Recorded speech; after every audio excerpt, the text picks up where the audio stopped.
Осы ретте халықаралық озық тәжірибені ескере отырып, Конституцияда сот санкциясынсыз ұстау мерзімін 72 сағаттан 48 сағатқа дейін қысқартуды ұсынамын. Енді бостандықты қорғаудың тағы бір маңызды қырына тоқталайын. Адам бостандығы тек уақытпен ғана емес, құқықтың мазмұндық сапасымен де өлшенеді.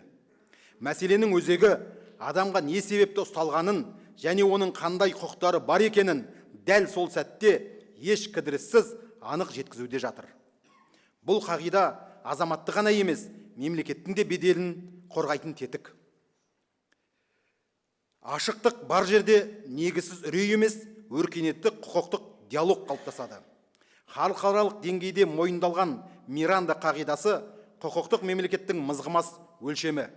Азамат өз құқығын тағдыры таразыға түскен алғашқы минуттан бастап білуге тиіс. Дәл осы сындарлы сәтте адам мемлекеттің қатал күшін емес, оның әділ қорғанын сезіну қажет. Ал сол құқықтардың ішіндегі ең маңыздысы кәсіби адвокаттың көмегіне жүгіну құқығы. Адвокаттың көмегінсіз құқық қағаз жүзіндегі декларация ғана. Ал кәсіби адвокаттың қатысуы сол құқықтың нақты іске асуы мен шынайы қорғалуының кепілі.